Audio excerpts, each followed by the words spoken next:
നമ്മൾ തുടർമാനമായി എഫേസ് ലേഖനം 4-ാം അധ്യായമാണല്ലോ പഠിച്ചുകൊണ്ടിരിക്കുന്നത്. അതിൻ്റെ 7 മുതൽ 10 വരെയുള്ള വാക്യങ്ങൾ ഒന്ന് വായിക്കാം. എഫേസ് ലേഖനം 4-ാം അധ്യായം അതിൻ്റെ 7 മുതൽ 10 വരെയുള്ള വാക്യങ്ങൾ. ഇവിടെ പൗലോസ് അപ്പോസ്തലൻ ദൈവസഭയെ പഠിപ്പിക്കുന്ന ചില വാചകങ്ങളാണ് 7 മുതൽ 10 വരെയുള്ള വാക്യങ്ങൾ നമുക്ക് വായിച്ചത്. 11 മുതൽ താഴോട്ടുള്ള 16 വരെയുള്ള വാക്യങ്ങൾ വായിച്ചു വിടുമ്പോൾ ക്രിസ്തുവിൽ നിന്ന് ലഭിച്ച ദൈവീയ ദാനം, യേശു കർത്താവിൽ നിന്ന് നമുക്ക് ലഭിച്ച ദൈവീയ ദാനത്തെക്കുറിച്ച് പറഞ്ഞിരിക്കുന്നു.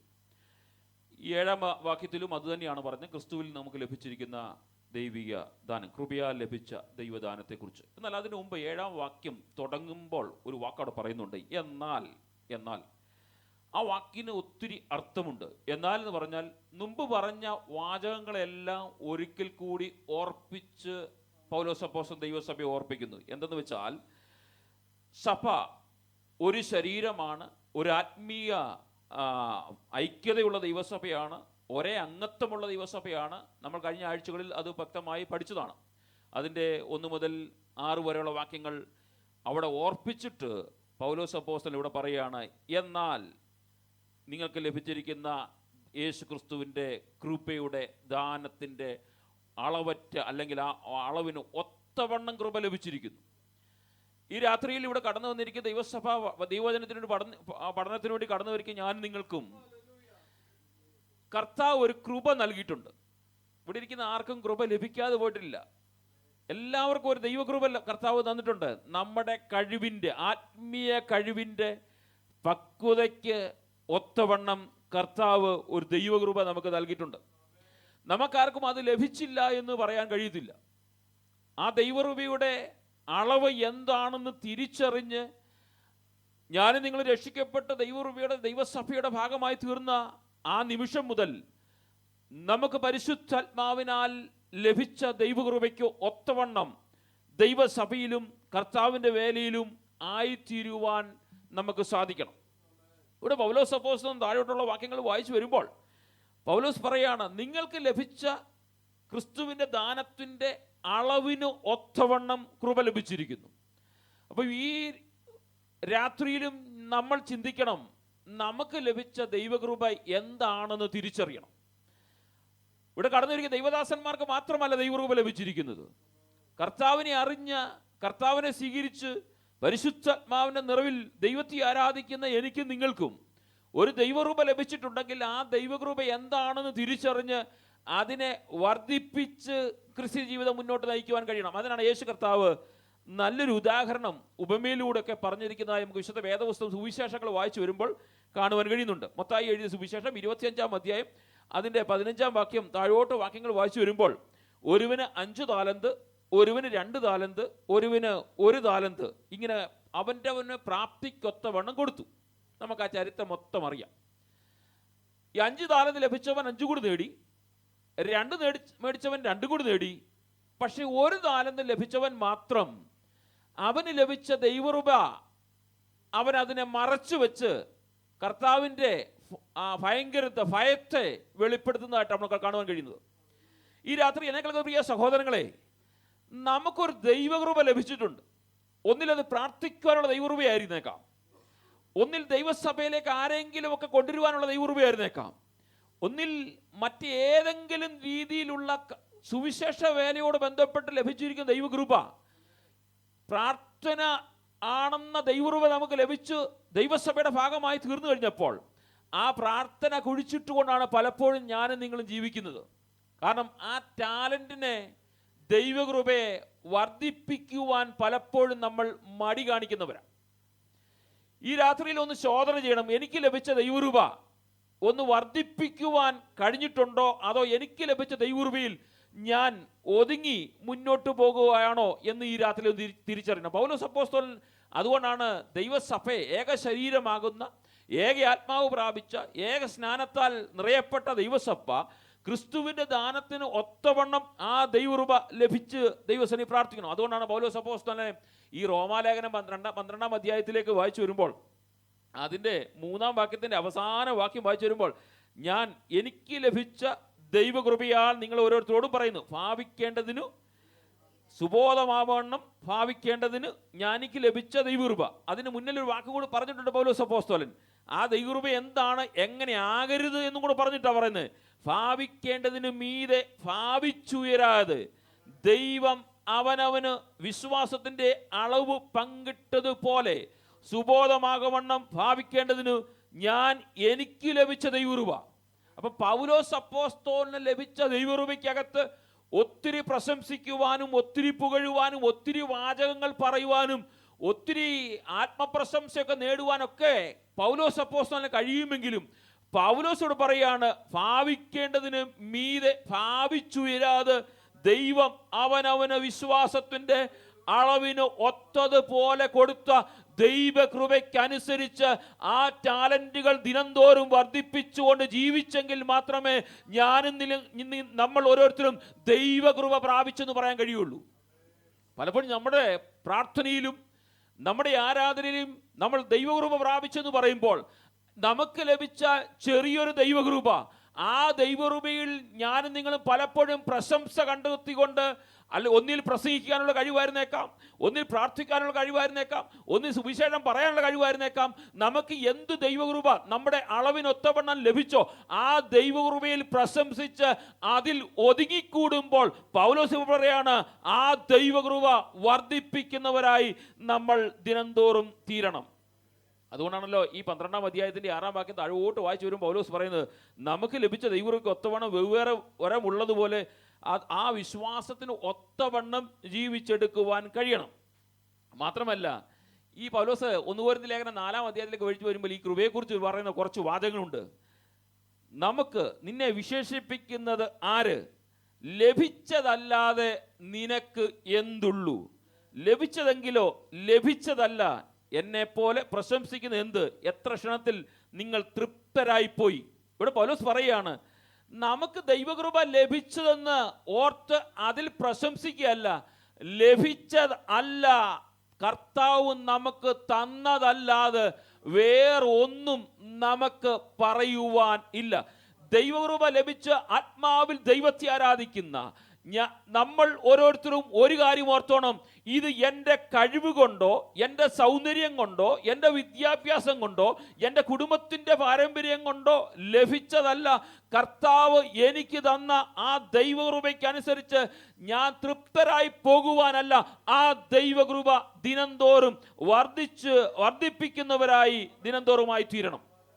ഇനിയും താഴോട്ടുള്ള വാക്യങ്ങൾ ഈ 8 മുതൽ 10 വരെയുള്ള വാക്യങ്ങൾ വായിച്ചു വരുമ്പോൾ ഇതുമായിട്ട് കണക്റ്റഡ് അല്ല എന്നൊരു പക്ഷേ നമുക്ക് തോന്നിയേക്കാം.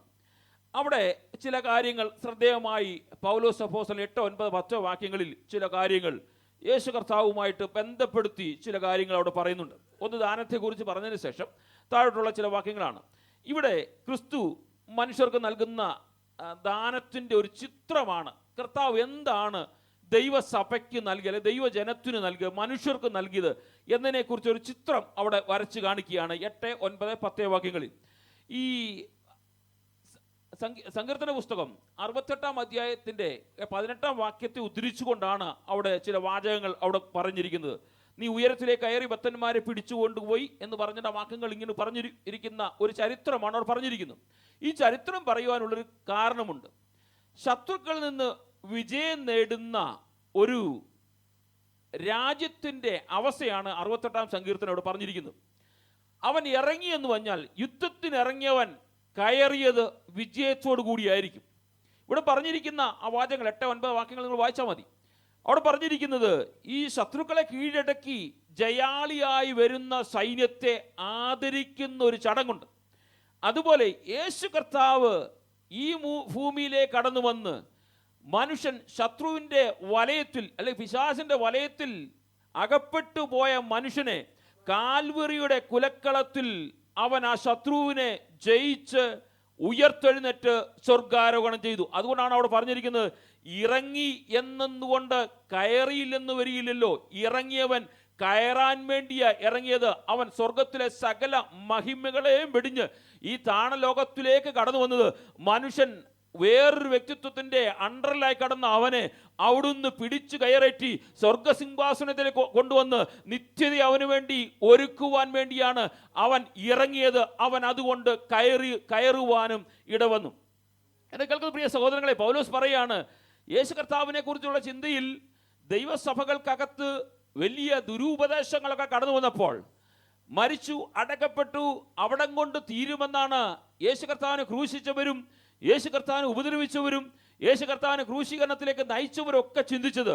പക്ഷേ യേശു കർത്താവിനെ അവരുടെ വലയത്തിനകത്ത് ഒതുക്കി വെക്കുവാനോ അവിടം കൊണ്ട് യേശു കർത്താവിനെ തീർക്കുവാനോ കഴിഞ്ഞില്ല. അതുകൊണ്ട് പൗലോസ് താഴോട്ടുള്ള വാക്യങ്ങളിൽ ചില ചിന്തകൾ നമ്മളെ ഓർപ്പിച്ചുകൊണ്ടു വന്നതായി നമുക്ക് കാണുവാൻ കഴിയുന്നുണ്ട്.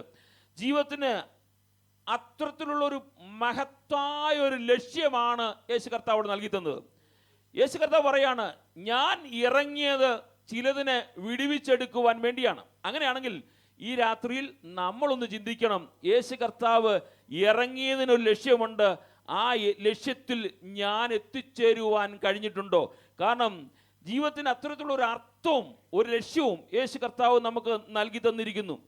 പലപ്പോഴും ഈ യേശു കർത്താവ് നൽകി തന്ന ആ ലക്ഷ്യത്തിലേക്ക് നമുക്ക് എത്തുവാൻ കഴിയാതെ പലപ്പോഴും നമ്മുടെ ജീവിതം കൊണ്ട് സംതൃപ്തരായി പോകുന്നതായിട്ടാണ് പലപ്പോഴും ക്രിസ്ത്യ സമൂഹത്തിൽ നമുക്ക് കാണുവാൻ കഴിയുന്നത്.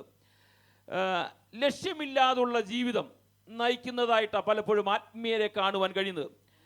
ഒരു വ്യക്തി തൻ്റെ ജീവിതം ക്രിസ്തുവിനായി സമർപ്പിച്ചു കഴിഞ്ഞാൽ, അത് പൂർണ്ണമായി സമർപ്പിച്ചു കഴിഞ്ഞാൽ, അത് ക്രിസ്തുവിനെ അനുഗമിക്കുന്ന ഒരു ശുശ്രൂഷയായി തീരണം. യേശു കർത്താവ് ഈ വാക്യങ്ങളിൽ പൗലോസ് അപ്പോസ്തലൻ ഓർപ്പിച്ചു കൊടുത്തത് അത് തന്നെയാണ്. യേശു കർത്താവ് ഇറങ്ങിയെങ്കിൽ കയറി. എന്തിനു വേണ്ടി? എന്നെ നിത്യതയിലേക്ക് എത്തുവാൻ വേണ്ടി. അങ്ങനെയാണെങ്കിൽ യേശു കർത്താവിനെ അനുഗമിക്കുവാൻ പറഞ്ഞ ഞാനും നിങ്ങളും ഈ രാത്രി ചോദിക്കണം, ആ ക്രിസ്തുവിന് വേണ്ടി നമ്മുടെ ജീവിതത്തെ പൂർണ്ണമായി സമർപ്പിക്കുവാൻ കഴിഞ്ഞിട്ടുണ്ടോ? ആ ക്രിസ്തുവിനെ പൂർണ്ണമായി അനുഗമിക്കുവാൻ കഴിഞ്ഞിട്ടുണ്ടോ? ഈ ലൂക്കോസ് സുവിശേഷം 9-ാം അധ്യായത്തിൽ താഴോട്ടുള്ള വാക്യങ്ങൾ വായിച്ചു വരുമ്പോൾ 23-ാം വാക്യത്തിൽ യേശു കർത്താവ് പറഞ്ഞൊരു വാചകമുണ്ട്. പിന്നെ അവൻ എല്ലാവരോടുമായി കൂടി നിന്ന എല്ലാ വ്യക്തികളോടുമായി പറഞ്ഞൊരു കാര്യം, എന്നെ അനുഗമിപ്പീൻ. അനുഗമിപ്പാൻ ഒരുത്തൻ ഇച്ഛിച്ചാൽ അവൻ തന്നെത്താൻ നിഷേധിച്ച് നാൾതോറും തൻ്റെ ക്രൂശെടുത്ത് എന്നെ അനുഗമിക്കട്ടെ. അപ്പോൾ ഒരു വ്യക്തിത്വം യേശുവിനെ അനുഗമിക്കുവാൻ വേണ്ടി സമർപ്പിച്ചാൽ, അല്ലെങ്കിൽ നമ്മുടെ ഭാഷയിൽ പറഞ്ഞാൽ രക്ഷിക്കപ്പെടുവാൻ 4-ാം അധ്യായത്തിന് 1 മുതൽ 6 വരെയുള്ള വാക്യത്തിനകത്ത് പറഞ്ഞതുപോലെ രക്ഷിക്കപ്പെട്ട് സ്നാനപ്പെട്ട് ആത്മാഭിഷേകം പ്രാപിച്ച് ഒരു ശരീരമായി തീർന്ന് ക്രിസ്തുവിൻ്റെ പങ്കാളികളായി തീർന്ന് ഞാനും നിങ്ങളും ക്രിസ്തുവിൽ ആരാധിക്കുവാൻ വേണ്ടി ദൈവസഭയ്ക്കകത്ത് കടന്നു വന്നിരിക്കുമ്പോൾ അവനെ അനുഗമിക്കുവാൻ വേണ്ടി തയ്യാറായി ജീവിതത്തെ സമർപ്പിച്ചു കഴിഞ്ഞപ്പോൾ അവൻ തന്നെത്താൻ നിഷേധിക്കണം. നാൾതോറും തൻ്റെ ക്രൂശ് എടുക്കണം. നാൾതോറും, ഡെയിലി, ആഴ്ചയിൽ ഒരിക്കലല്ല യേശു കർത്താവിനെ കുറിച്ച് ഓർക്കേണ്ടത്. യേശു കർത്താവിന് വേണ്ടി ജീവിക്കേണ്ടത് ആഴ്ചയിൽ ഒരിക്കലല്ല, സഭായോഗത്തിന് വരുമ്പോഴല്ല, തിരുമേശ അനുഭവിക്കുമ്പോഴല്ല, ജീവിതത്തിനകത്ത് ന്യൂ ഇയർ പ്രേയറിനല്ല യേശു കർത്താവിനെ കുറിച്ച് ഓർക്കേണ്ടത്. ഒരു ദൈവ വൈതനെ സംബന്ധിച്ചിടത്തോളം അവൻ ക്രിസ്തുവിനായി സമർപ്പിക്കപ്പെട്ട നിമിഷം മുതൽ ആ ക്രിസ്തുവിനെ അനുഗമിക്കുവാൻ കഴിഞ്ഞില്ലെങ്കിൽ അവനെ ക്രിസ്ത്യാനി എന്ന പേരിൽ അറിയപ്പെടുവാൻ കഴിയില്ല. വേദപുസ്തകം അതാണ് പറയുന്നത്. അവിടെ പറയാണ്, എന്നെ അനുഗമിക്കുവാൻ ഇച്ഛിച്ചാൽ തന്നെ താൻ നിഷേധിക്കണം. നമ്മുടെ ജീവിതം നിഷേധിക്കണം, നമ്മുടെ സ്വഭാവം നിഷേധിക്കണം, നമ്മുടെ ജീവിത രീതികൾ നിഷേധിക്കണം, നമ്മുടെ ഈ ലോകത്തിൻ്റെ മോടികൾ നിഷേധിക്കണം. ഈ ലോകത്തിൽ ഞാനും നിങ്ങളും എന്തൊക്കെ ഈ ലോകത്തിൽ ആഗ്രഹിക്കുന്നോ അതൊക്കെ ക്രിസ്തുവിന് വേണ്ടി നിഷേധിച്ച് ക്രിസ്തുവിന് വേണ്ടി ജീവിക്കുവാൻ കഴിഞ്ഞെങ്കിൽ മാത്രമേ ഈ ലോക ജീവിതത്തിൽ ക്രിസ്തുവിൻ്റെ ആത്മാവ്, ആ കൃപയുടെ ദാനം അനുഭവിച്ചിരിക്കുവാൻ കഴിയുള്ളൂ. ക്രിസ്ത്യ ജീവിതം, ഒരു പാട്ടുകാരൻ പറഞ്ഞത്, ഒരു പട്ടുമത്തയല്ല. ജീവിതത്തിനകത്ത് മുന്നോട്ട് പോകണമെങ്കിൽ ഈ ലോക ജീവിത യാത്രയിൽ ഈ ക്രിസ്തുവിൻ്റെ ദാനം അനുഭവിച്ചുകൊണ്ട്, കൃപയുടെ ദാനം അനുഭവിച്ചുകൊണ്ട് ഞാനും നിങ്ങളും ക്രിസ്തുവിനെ അനുഗമിച്ച് ജീവിക്കണമെങ്കിൽ, ആ ലഭിച്ച ദൈവകൃപയുടെ ആത്മാവിനെ അനുസരിച്ച് ജീവിക്കണമെങ്കിൽ ഈ ലോകത്തിലുള്ളതിനെ ഒരുത്തൻ ഇച്ഛിച്ചാൽ അവൻ അതിനെല്ലാം നിഷേധിച്ച് ജീവിക്കണം. മാത്രമല്ല, പൗലോസ് അപ്പോസ്തലൻ താഴെയുള്ള വാക്യങ്ങൾ പറയുമ്പോൾ, ക്രിസ്തുവിന് മനുഷ്യനെയും സേവിക്കുവാൻ വേണ്ടി ഞാൻ നിങ്ങൾ തയ്യാറായപ്പോൾ ഒരു വ്യക്തി സ്വയം ബലിയർപ്പിച്ച് ജീവിക്കണം. സ്വയം ഇല്ലായ്മയായി ജീവിക്കണം. ക്രിസ്തുവിന് വേണ്ടി ജീവിക്കുവാൻ വേണ്ടി തയ്യാറെടുത്ത് ദൈവസഭയുടെ ഭാഗമായി ദൈവസഭ ദൈവത്തെ ആരാധിക്കുവാൻ വേണ്ടി കടന്നു വന്നിരിക്കുമ്പോൾ ഞാനും നിങ്ങളും മനുഷ്യന് മുൻപിൽ സ്വയം ഇല്ലാതെയായി എന്നിൽ വളരുന്നത് ക്രിസ്തുവാണെന്നുള്ള ബോധ്യത്തോടെ എൻ്റെ ജഡമല്ല എന്നിൽ ഉയരേണ്ടത്, എന്നിൽ വ്യാപരിച്ചിരിക്കുന്ന ദൈവകൃപ ഇവിടെ ദാനം എന്നിൽ ഉയർന്ന് ആ ദൈവസന്നിധിയിൽ ജീവിച്ചെടുക്കുവാൻ കഴിയണം. അതുകൊണ്ടാണല്ലോ യേശു കർത്താവ് തന്നെ നമ്മളെ പഠിപ്പിച്ച വാചകങ്ങളുണ്ട്.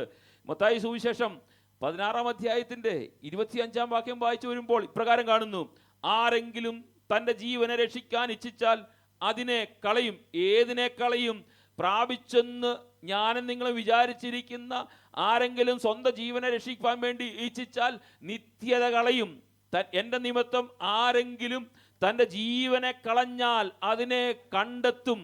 ദൈവസഭയ്ക്ക് വേണ്ടി സുവിശേഷ വേലയ്ക്ക് വേണ്ടി ഞാനും നിങ്ങളും സ്വയമായി ബലിയർപ്പിച്ചാൽ, സമർപ്പിച്ചാൽ, ക്രിസ്തുവിൻ്റെ അനുകാരിയായി ജീവിക്കുവാൻ വേണ്ടി തയ്യാറായാൽ ഞാനും നിങ്ങളും ഏതുമില്ല.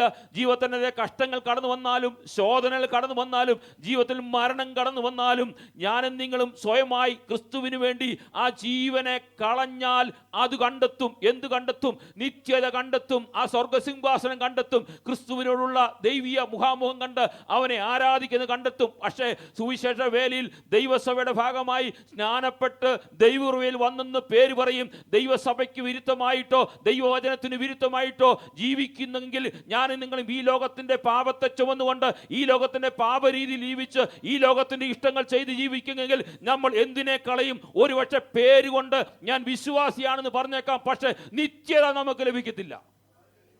പൗലോസ് ദൈവസഭയെ അത് തന്നെ ഓർപ്പിക്കുന്നത്.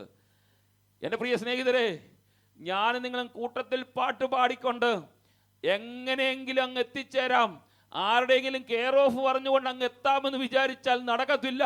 വേദപുസ്തകം പറഞ്ഞത് ഞാൻ വിശുദ്ധി പ്രസംഗിക്കുന്ന ഞാൻ വിശുദ്ധിയോടെ ജീവിച്ച് കർത്താവിന് വേണ്ടി ജീവിച്ച് എൻ്റെ ജീവനെ ബലിയർപ്പിക്കുവാൻ, ക്രിസ്തുവിന് വേണ്ടി ബലിയർപ്പിക്കുവാൻ ഞാൻ തയ്യാറായാൽ ഞാൻ ഈ ലോകത്തിൻ്റെ ഇഷ്ടങ്ങളും ഈ ലോകത്തിൻ്റെ മോഹങ്ങളും ഈ ലോകത്തിൻ്റെ സകലമതം ത്യജിച്ചിട്ട് ക്രിസ്തുവിന് വേണ്ടി ജീവിക്കാൻ തയ്യാറായാൽ എനിക്ക് ആ നിത്യത കണ്ടെത്തും. അല്ല, ഈ ലോകത്തിൻ്റെ മോഹങ്ങൾക്ക് വേണ്ടി ഞാൻ ജീവിക്കാൻ തയ്യാറായാൽ ഞാൻ ഈ ലോകത്തിലൂടെ കണ്ടെത്തും, എനിക്ക് നിത്യത ലഭിക്കത്തില്ല. പൗലോസ് പറയാണ്, നിങ്ങൾ ബലിയർപ്പിക്കുന്നവരായി തീരണം. നിങ്ങൾ ജീവനെ ബലിയർപ്പിക്കുന്നവരായി തീരണം. അതുകൊണ്ടാണല്ലോ യേശു കർത്താവ് തന്നെ പറഞ്ഞത് നമ്മുടെ ജീവിതം എങ്ങനെയായി തീരണമെന്ന് യേശു കർത്താവ് പറഞ്ഞു. 23-ാം അധ്യായം മത്തായി സുവിശേഷം 11-ാം വാക്യം പറയുന്നത്, നിങ്ങളിൽ ഏറ്റവും വലിയവൻ നിങ്ങളുടെ ശുശ്രൂഷക്കാരൻ ആകണം. നമ്മൾ സ്വയം താഴാത്തോടത്തോളം കാലം ഈ ആത്മീയ കൃപ പ്രാപിക്കാമെന്ന് നാം കരുതണ്ട. അതാ പൗലോസ് പറയുന്നത്. ഞാനും നിങ്ങൾ ഏറ്റവും വലിയവനാകുവാൻ നിങ്ങളുടെ ആരെങ്കിലും ഇച്ഛിക്കുന്നുണ്ടെങ്കിൽ അവൻ നമ്മുടെ സഭയ്ക്കകത്ത് ഒരു ശുശ്രൂഷക്കാരനാകണം, ഒരു ദാസനാകണം.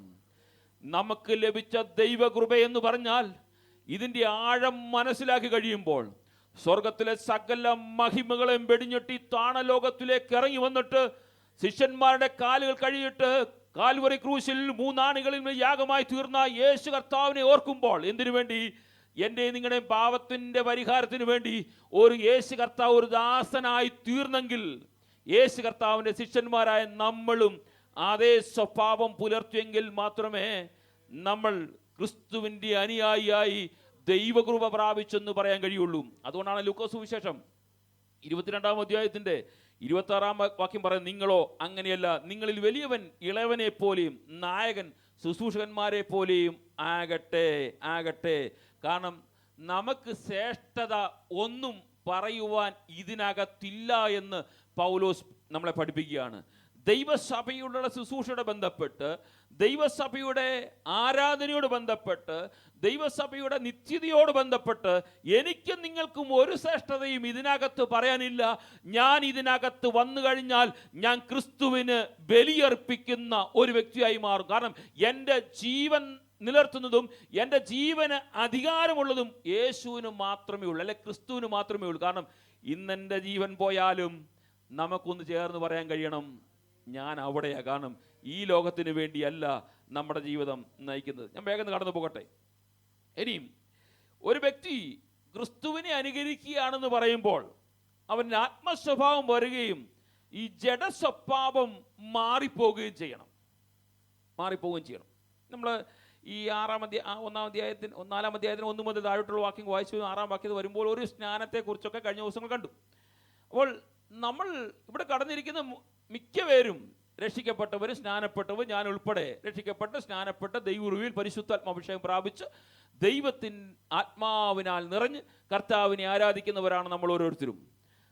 ഒരു വ്യക്തി ക്രിസ്തുവിൻ്റെ അനുകാരിയാണെന്ന് പറയുമ്പോൾ അവരിൽ വ്യാപരിക്കേണ്ടത്, ഈ പ്രസംഗിക്കുന്ന എൻ്റെ മേലും വ്യാപരിക്കേണ്ടത് ആത്മാവിൻ്റെ ഫലം, ആത്മാവിൻ്റെ സ്വഭാവമായിരിക്കണം. മാത്രമല്ല, ജഡത്തിൻ്റെ പാപസ്വഭാവം എന്നിൽ നിൽക്കുന്നെങ്കിൽ ഞാൻ ഇതുവരെയും ദൈവാത്മാവിൻ്റെ ശക്തി പ്രാപിച്ചിട്ടില്ല. ഒരുപക്ഷെ നമുക്ക് കാഴ്ചയിൽ ദൈവാത്മാവിൻ്റെ ശക്തി പ്രാപിച്ചു എന്നൊക്കെ നമുക്ക് തോന്നലുണ്ടായിരുന്നേക്കാം. പക്ഷേ ദൈവാത്മാവിൻ്റെ ശക്തി എനിക്ക് നിങ്ങൾക്കും പ്രാപിച്ചെടുക്കാൻ കഴിഞ്ഞെങ്കിൽ നമ്മുടെ പാപസ്വഭാവം, ജഡസ്വഭാവം ഒരിക്കലും ഉയരത്തില്ല. ഗലാത്യ ലേഖനം 6 അധ്യായത്തിന് 8 വാക്യം വായിക്കുമ്പോൾ അവിടെ ഒരു വാക്യം പൗലോസ് അപ്പോസ്തലൻ ഓർപ്പിച്ചു കൊടുത്തുന്നുണ്ട്. ജഡത്തിൽ വിതയ്ക്കുന്നവൻ ജഡത്തിൽ നാശം കൊയ്യും, ആത്മാവിൽ വിതയ്ക്കുന്നവൻ ആത്മാവിൽ നിന്നു നിത്യജീവനെ കൊയ്യും. ഞാൻ നിങ്ങൾ പ്രാപിച്ചിരിക്കുന്ന ആത്മാവിൻ്റെ പരമപ്രധാനമായ ലക്ഷ്യം നിത്യതയിലേക്ക് എത്തുക, നിത്യത കൊയ്യുവാൻ വേണ്ടിയാണ്. പക്ഷെ ഈ രാത്രിയിലും ഒന്ന് ചിന്തിച്ചോണം, ഞാൻ ആത്മാവിൻ്റെ സ്വഭാവമുള്ളവനാണോ അതോ ജഡത്തിൻ്റെ സ്വഭാവം ഉണ്ടായിട്ട് യേശു ക്രിസ്തുവിൻ മുഖാന്തരം ലഭിച്ച ദൈവകൃപ എനിക്ക് ലഭിക്കുവാൻ, ആ ദൈവകൃപയുടെ ദാനം എനിക്ക് ലഭിക്കുവാൻ കഴിഞ്ഞിട്ടുണ്ടോ? അതോ നമ്മുടെ ജീവിതത്തിനകത്ത് ഏതെങ്കിലും ജഡസ്വഭാവം ഉണ്ടെങ്കിൽ കർത്താവ് ഇതുവരെയും വരാഞ്ഞത് ആ ഒരു കാരണം കൊണ്ടായിരുന്നേക്കാം. ഈ രാത്രിയിൽ ക്ഷമാപണം നടത്തിക്കൊണ്ട് ആത്മസ്വഭാവത്താൽ എന്നെ നിറയ്ക്കണമെന്ന് പ്രാർത്ഥിച്ചിട്ട് വേണം ഈ രാത്രിയിലും കടന്നു പോകുവാൻ. ഈ രാത്രിയിൽ കർത്താവ് വന്നാൽ ആ ജഡസ്വഭാവം ഉള്ളത് കൊണ്ട് എടുക്കപ്പെടാതിരിക്കാൻ കാരണമാകുവാൻ വേണ്ടി ഞാൻ നിങ്ങളും പ്രാർത്ഥിക്കണം. അതുകൊണ്ട് പൗലോസ് പറയാണ്, ജഡത്തിന് ചിന്തകൾ കൊണ്ട് എന്തെങ്കിലും വിതയ്ക്കുന്നവൻ അവൻ നാശം മാത്രമേ കൊയ്യുകയുള്ളൂ. ജഡത്തിന് ചിന്തകൾ, നമ്മുടെ ചിന്തകൾ കൊണ്ട് മറ്റെന്തെങ്കിലും കാര്യങ്ങൾ പറയുകയോ മറ്റുള്ള കാര്യങ്ങൾ പ്രവർത്തിക്കുകയോ ഒക്കെ ചെയ്താൽ അവൻ നാശം മാത്രമേ പ്രവർത്തിക്കുകയുള്ളൂ. പക്ഷെ ഒരു ആത്മീയനെ സംബന്ധിച്ചിടത്തോളം അവൻ ആത്മീയ കാര്യങ്ങൾ മാത്രം ചിന്തിക്കത്തുള്ളൂ, ആത്മീയ കാര്യങ്ങൾ മാത്രമേ പറയുള്ളൂ. ആത്മീയ കാര്യങ്ങൾ ദൈവവചനത്തെക്കുറിച്ചുള്ള ചിന്തയും ദൈവാത്മാവിനെ കുറിച്ചുള്ള ചിന്തയും കർത്താവിൻ്റെ വരവിനെ കുറിച്ചുള്ള ചിന്തയും വേദപുസ്തകത്തെക്കുറിച്ചുള്ള ചിന്തകളും അവൻ്റെ അകത്തേക്ക് എപ്പോഴും ഇങ്ങനെ ഉരുവിട്ടുകൊണ്ടിരിക്കും. കാരണം എന്നറിയാമോ? അവൻ അകത്ത് വ്യാപരിക്കുന്നത് ഈ ജഡസ്വഭാവമുള്ള ഒരു ശക്തിയല്ല, അവൻ അകത്ത് എപ്പോഴും വ്യാപരിക്കുന്നത് ദൈവാത്മാവിന്റെ ശക്തിയായതുകൊണ്ട് അവന്റെ പോക്കിലും ഇരിപ്പിലും നിപ്പിലും എപ്പോഴും ദൈവസന്നിധിയിൽ സ്തോത്രം പറഞ്ഞുകൊണ്ട് പോകുന്നതിന്റെ കാരണം എന്നറിയാമോ? അകത്ത് വ്യാപരിക്കുന്ന ദൈവാത്മാവിന്റെ ശക്തിയാണ്. അപ്പോൾ ഇന്ന് രാത്രി ഞാനും നമ്മൾ ഓരോരുത്തരും ചിന്തിക്കേണ്ട ഒരു കാര്യമുണ്ട്. നമ്മുടെ പോക്കിലും വരവിലും ഒക്കെ നമ്മുടെ ചിന്ത എന്താണ്? നമ്മുടെ ചിന്തക്കനുസരിച്ചാണ് കർത്താവിൻ്റെ പ്രവൃത്തി നമ്മുടെ ജീവിതത്തിനകത്ത് വെളിപ്പെടും. ഞാൻ വേഗം മുന്നോട്ട്, സമയത്തിന് പരിമിതി മുന്നോട്ട് കടന്നു പോവുകയാണ്.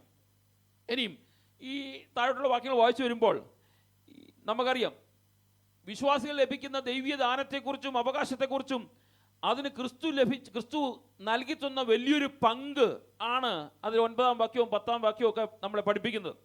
ഈ താന്ന ഭൂമിയിലേക്ക് ഇറങ്ങി വന്ന യേശു കർത്താവ്, പ്രവർത്തന പുസ്തകം 2 അധ്യായം 25 മുതൽ 35 വരെ നിങ്ങൾ ഭവനത്തിൽ പോയി വായിച്ചാൽ മതി.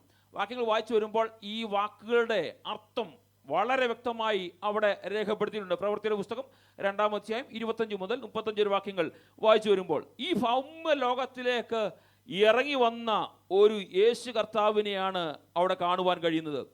സ്വർഗാരോഹണം ചെയ്യുന്നതിന് മുമ്പേ ഈ ഭൂമിയിലേക്ക് താന്ന് ഇറങ്ങി ചെന്നിട്ട് അവിടെ ചില തിയോളജിക്കൽ വേർഡുകളൊക്കെ അവിടെ പറയുന്നുണ്ട്. ഒത്തിരി അത് ചർച്ച ചെയ്യാൻ പോയാൽ ഒത്തിരി ബുദ്ധിമുട്ടുണ്ടാക്കുന്ന ഒരു സബ്ജക്റ്റ് ആയതുകൊണ്ട് അതൊന്നും ചർച്ച ചെയ്യുവാൻ ഞാൻ ആഗ്രഹിക്കുന്നു. നമ്മുടെ ആത്മീയ ജീവിതത്തിന് വേണ്ടത് മാത്രം നമുക്ക് പഠിച്ചാൽ മതിയല്ലോ. അപ്പോൾ ആഴത്തിലേക്ക് ഇറങ്ങിയ ഒരു കർത്താവ്, ഞാൻ മുമ്പ് ഓർപ്പിച്ചതുപോലെ ജയിക്കുവാൻ വേണ്ടി ഇറങ്ങി വന്ന ഒരു കർത്താവ്. എന്തിനു വേണ്ടി?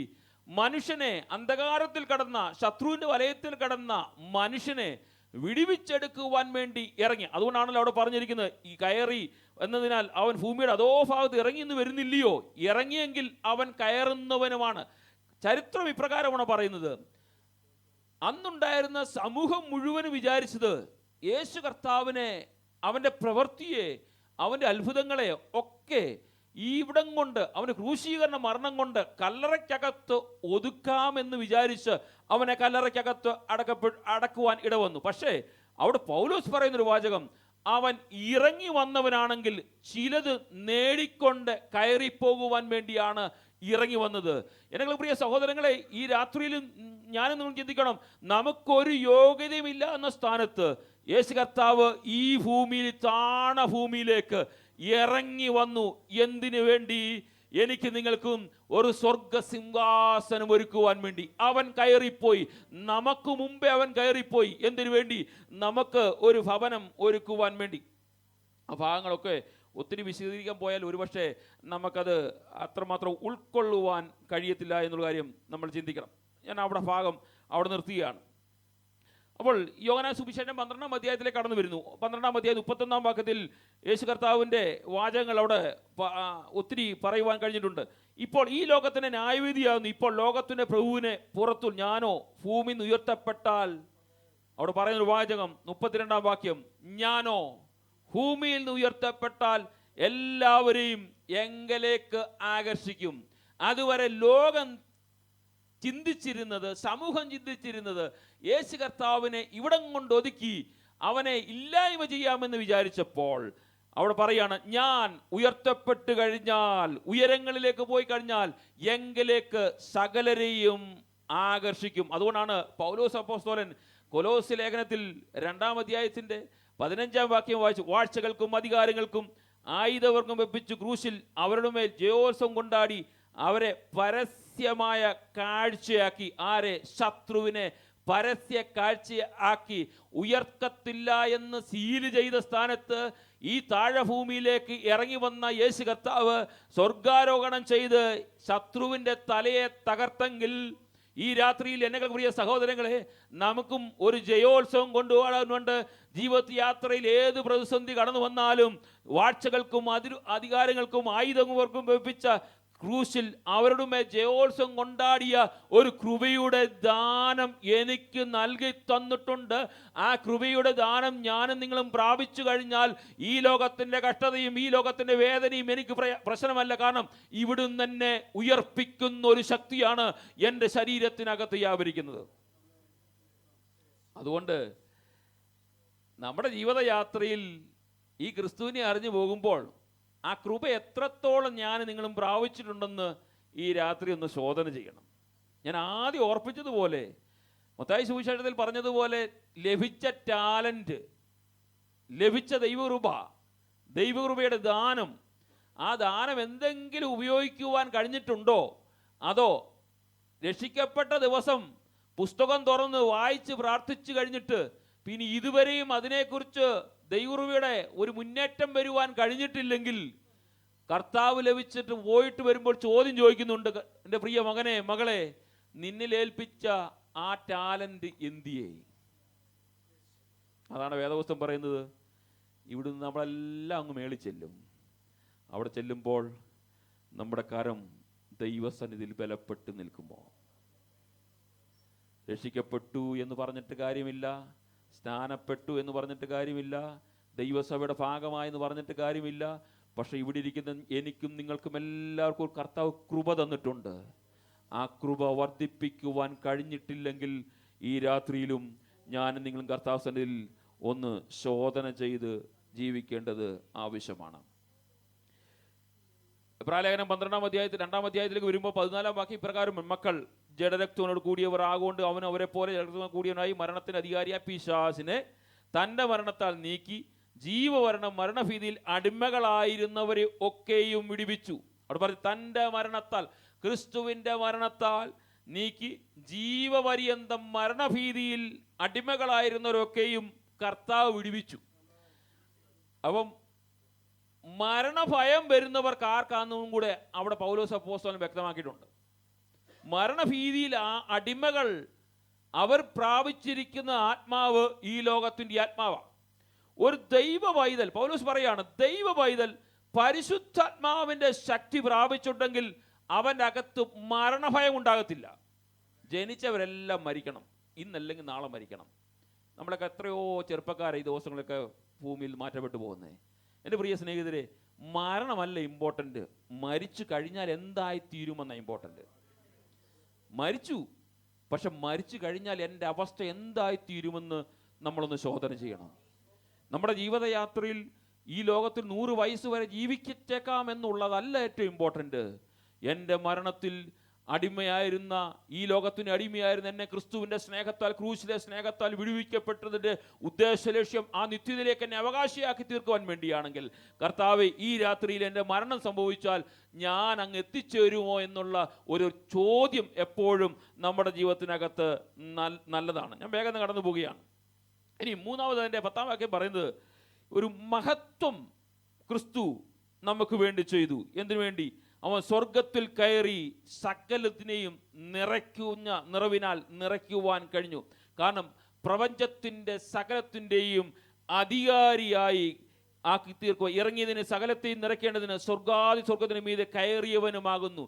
ഇറങ്ങിയത് കൊണ്ട് അവിടം കൊണ്ട് തീർന്നില്ല, അവൻ കയറി നമുക്ക് വേണ്ടി ചിലത് ചെയ്തെടുക്കുവാൻ ക്രിസ്തുവിന് കഴിഞ്ഞു. അങ്ങനെയാണെങ്കിൽ ഈ രാത്രിയിലും എന്നെ പ്രിയ സഹോദരങ്ങളെ, ലൂക്കോസ് സുവിശേഷം 22-ാം അധ്യായത്തിൽ 69-ാം വാക്യത്തിൽ യേശു കർത്താവ് പറയുന്നൊരു വാക്കുണ്ട്, എന്നാൽ ഇന്നു മുതൽ മനുഷ്യപുത്രൻ ദൈവശക്തിയുടെ വലഭാഗത്ത് ഇരിക്കുമെന്ന് പറഞ്ഞു. കാരണം ക്രിസ്തുവിനറിയാൻ ഇറങ്ങിയിട്ടുണ്ടെങ്കിൽ കയറി ചിലത് ചെയ്യുവാൻ വേണ്ടിയാണ് ഇറങ്ങിയത്.